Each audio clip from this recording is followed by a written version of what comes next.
Day 1014 of this Trump administration, another day of nearly hourly developments in the impeachment inquiry, including more testimony, and the clock is underway toward tomorrow's initial vote of the House. This is a resolution to lay out the impeachment process in effect. In the meantime, and looking ahead tonight, House Democrats have told former National Security Advisor John Bolton they want him to testify about the Trump White House and Ukraine.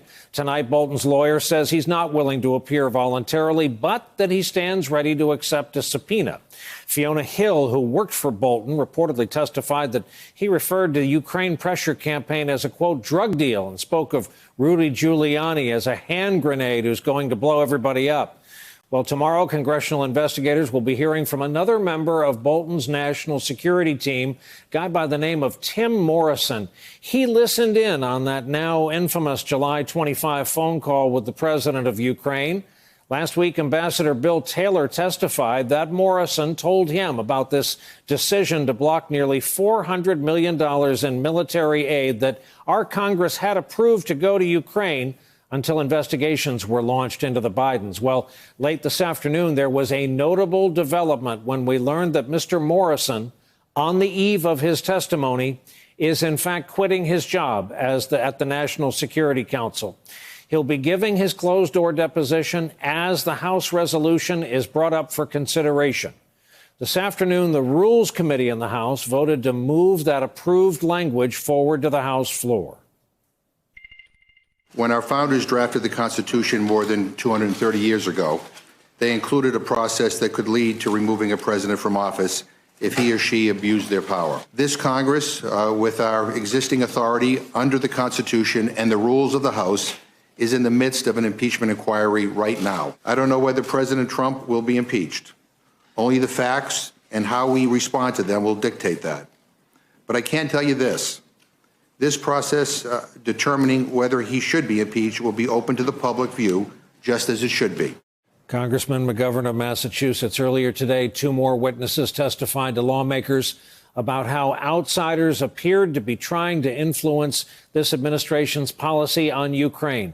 State Department officials Catherine Croft and Christopher Anderson each met behind closed doors with House investigating committees. Anderson was special advisor for Ukraine negotiations until this past July. In his opening statement, he said Bolton warned him about Rudy's efforts to influence Trump on Ukraine. Croft took over for Anderson in July after spending 2 years as a director covering Ukraine over on the National Security Council.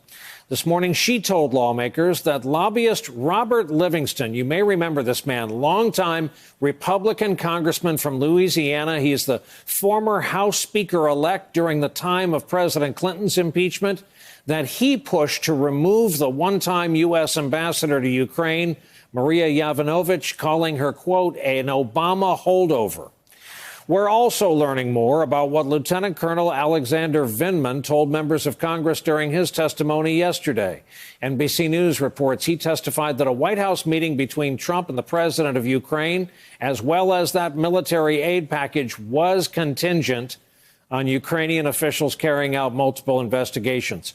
Politico reporting Vindman also said an associate of Republican Congressman Devin Nunes misrepresented himself to Trump in an attempt to influence Ukraine policy.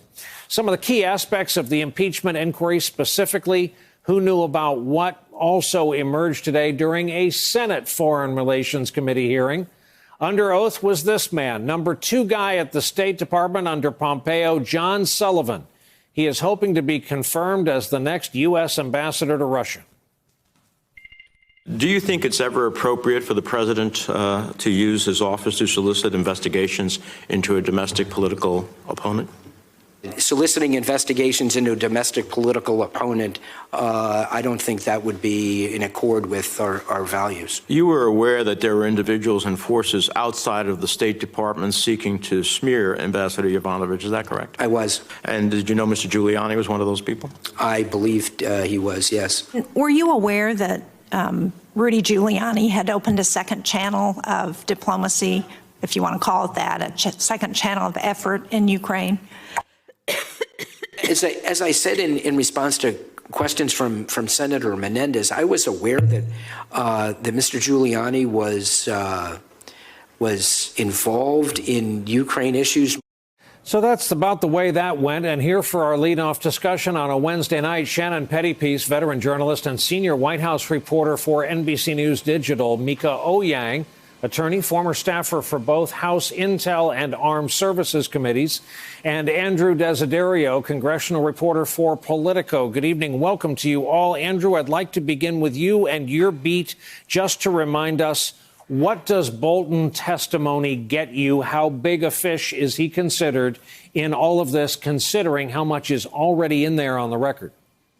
Well, considering what we already know about what has been testified to behind closed doors, is that John Bolton was a witness to these efforts, these shadow efforts by Trump-aligned associates and consultants to try to implement a shadow foreign policy that was inconsistent with the foreign policy that the U.S. diplomatic and national security apparatus was pushing. Obviously, John Bolton, as someone who led the National Security Council for so long and has been a Russia hawk for so long, was very invested in the idea of supporting Ukraine and making sure they had the resources to push back against Russian aggression. And we've learned from the testimony that, when he learned that Rudy Giuliani was trying to, push something that the U.S. was trying to warn against, essentially, he was becoming very alarmed at it. We heard from Fiona Hill, the president's former top Russia aide, to that effect. We heard, of course, from Colonel Vindman yesterday, who backed up a lot of Fiona Hill's assertions. And then, of course, William Taylor last week, the top diplomat to Ukraine. So it seems like the nexus here always comes back to John Bolton in that he was aware of these efforts, and not just aware, but he was very concerned and alarmed. And that's why I think House Democrats really want his testimony at this point. So, Mika, you're the lawyer in this conversation. When a John Bolton says, I'm not going to just respond to your invite, but I would accept a subpoena, do you take them at his word? I think you do. And we've seen this happen with other witnesses coming before the committees of inquiry, where they have said, hey, I am willing to come, but you're going to have to force me to come. I can't come voluntarily.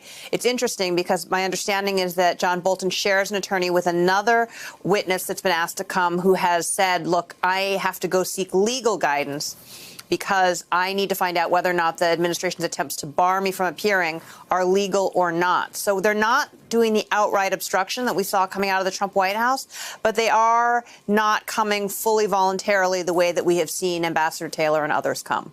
So, Shannon, I want to read you a piece of reporting from the Associated Press just to remind us about the circumstances when Bolton left.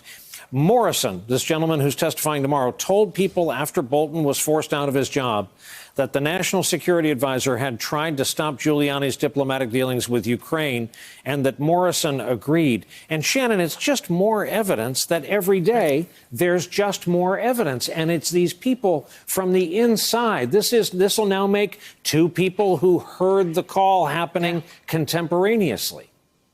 And that undercuts this argument that Republicans have been trying to make of, first, we don't have anyone with direct firsthand knowledge of the call. Well, we now do have someone with direct firsthand knowledge of the call. They have tried to say, well, Bill Taylor and his assertion there was a quid pro quo. That's just one person. We don't have anyone backing that up. Well, they now do have someone backing that up, because that is essentially what Vindman said yesterday, is that the aid to Ukraine, the meeting with the White House, was contingent, as he said, on these investigations going through. So while these witnesses in the next few days and that we saw today may not bring any sort of new revelations, they are backing up the current revelations that we have. And I would note, the White House is really in the dark here. They don't know what anyone is going to say. They don't really know what John Bolton is going to say. And part of that is because they're refusing to cooperate with this investigation. I mean, the White House doesn't even know what exactly is said in these hearing rooms. And that's a contrast to the Mueller investigation, where the White House was cooperating, where every witness from the White House who went in to talk to Mueller went in and talked to the White House counsel's office.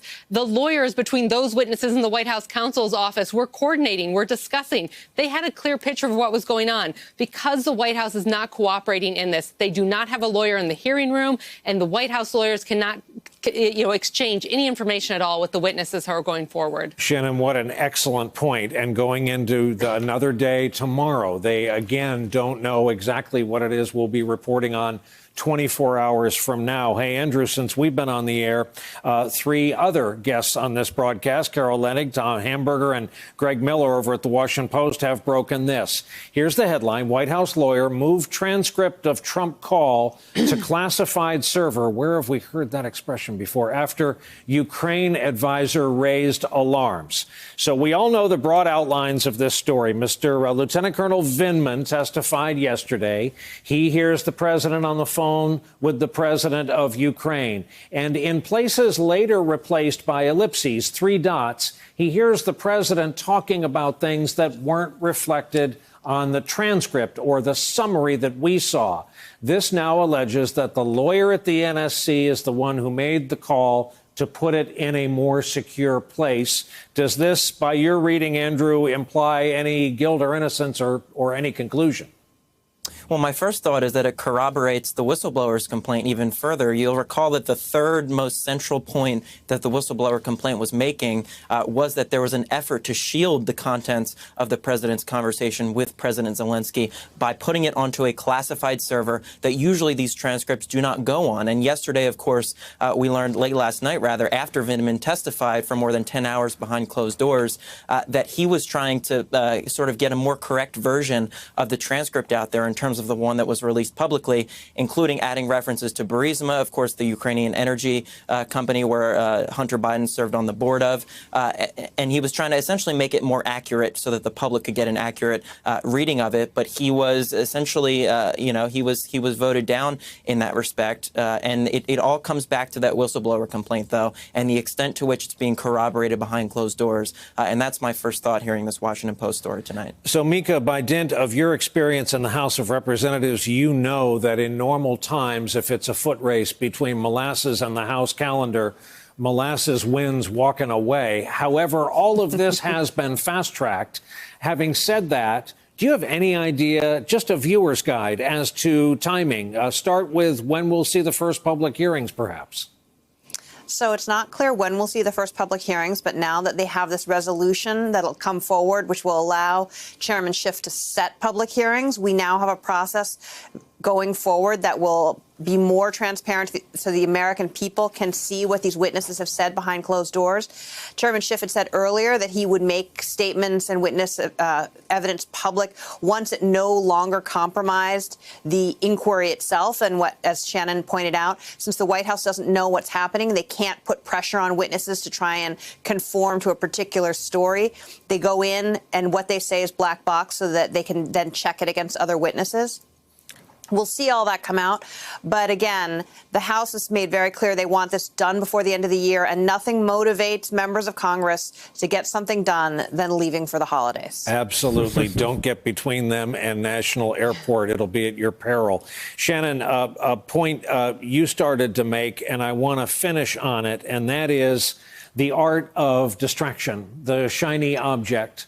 All of the arguments we've been seeing, secret court process, kangaroo court, there have been Republicans in these depositions all the while.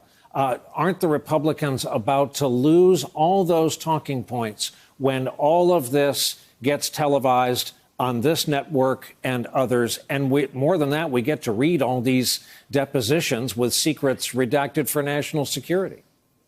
Well, yes, there is this assumption that transparency will work in the Republicans' favor, that they will get a chance to present a counter narrative or chip away at these witnesses.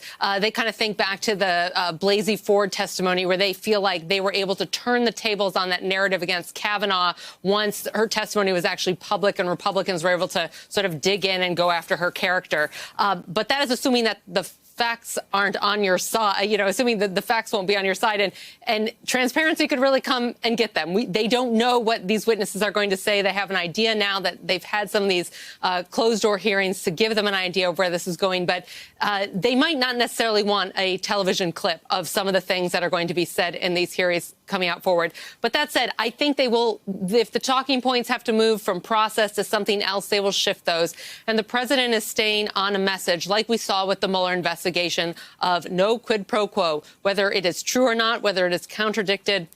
He will stick to that. It is the new no collusion. He will repeat it over and over again, along with this is a witch hunt, and hope that it gets imprinted in the American public psyche, similar to how he felt it did in the Mueller investigation. So I think developments aside, that's where the president is going, and they will stick to a message. They will deny. They will attempt to discredit, just as we saw them do during the Mueller investigation. A great point to end on, and thank you for that. Three of our returning veterans, Shannon Pettypiece, Mika Oyang, Andrew Desiderio, thank you all for starting us off on a Wednesday night. Hey there, I'm Chris Hayes from MSNBC. Thanks for watching MSNBC on YouTube. If you want to keep up to date with the videos we're putting out, you can click subscribe just below me or click over on this list to see lots of other great videos.